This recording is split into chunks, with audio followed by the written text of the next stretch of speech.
Hello, I thought I would just stop by to show you how to make one of these fabulous little fabric coasters. I've made mine in Christmas fabrics because I thought they would look rather nice on the Christmas table or to give as gifts. But of course you can make them in any fabric for any time of year really. But I'm just going to show you how to make one that's like this. It's plain on the back.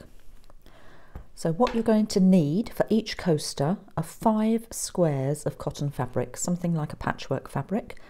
And mine are about 5 inches square or 12.5 centimetres. You can have 5 different fabrics, you can mix and match them. I quite like to do it with 3 fabrics, 3 of the squares the same and then 2 in something contrasting.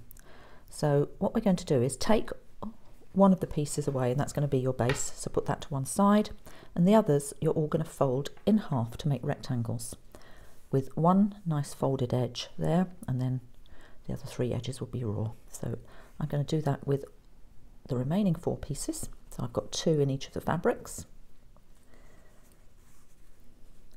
And then I shall go back to my base square. And what I'm going to do is line up the raw edges. So I'm going to place one there along the top. And then I'm going to take a contrasting fabric and I'm going to place it like that down the side. Again, folded edge into the middle, raw edge to the side. Take the next contrasting one, again folded edge into the middle, raw edge to the side, and then the final piece we're going to lay down here, and obviously I want to then tuck that under. So just place that under there. And if everything shifts a little bit, just make sure it's all in place. So all the raw edges are lined up. You don't want any gap in the middle here. That's quite important. And once I've got that all in place, I'm just going to clip it together so it doesn't all move.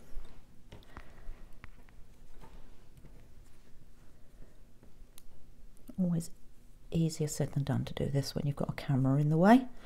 I'm sure you get the idea. If you haven't got these little clips, you can use pins. You just want to hold everything in place,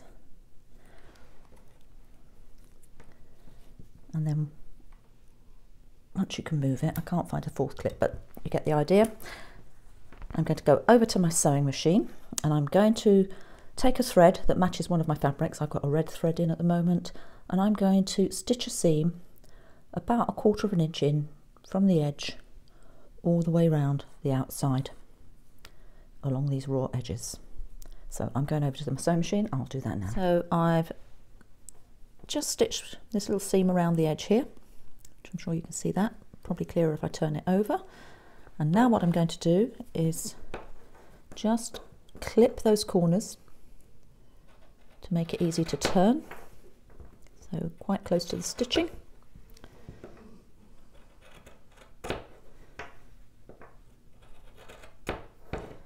And this is the magic bit now. We're going to turn it inside out. So we're going to get inside here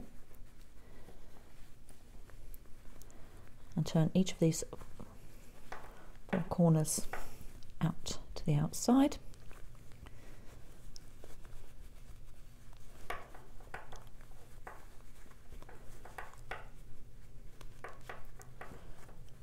The last one. Easier to do than it looks to show you. So at the moment it looks a bit messy. So I just need to take something to push into those corners. Nothing too sharp, you don't want to poke a hole in the corner, but just to try and square it off.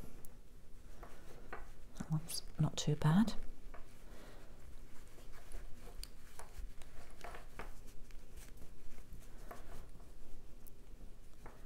Don't know why that one's not turned through. Let's pull it out. There we go.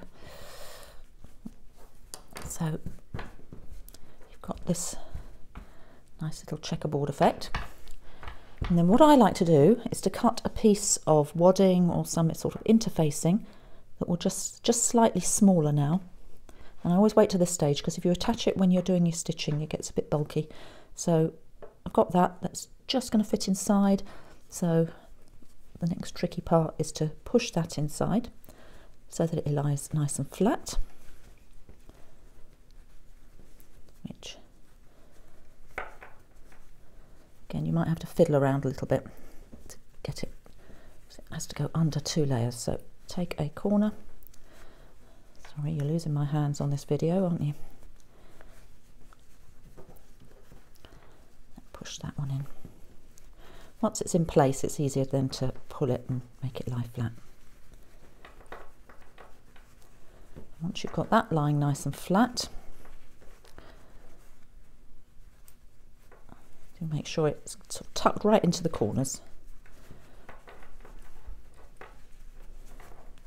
That seems to be okay now, almost.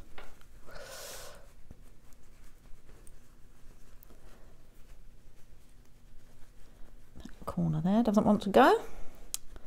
Always one. There we go, done it, done it, done it. So make sure it's nice and flat, and then I tend to take that over to the iron to give it a real good flatten and to make sure the corners are all flat and the lining is fitted inside. So a nice iron now to flatten it all, make sure those seams are nice and flat. And then back to the sewing machine, and I do a line of top stitching, again about, I don't know, a centimetre in from the edge, just over 1/4 of an inch, just to neaten it up. And there you go, that's it, your finished coaster.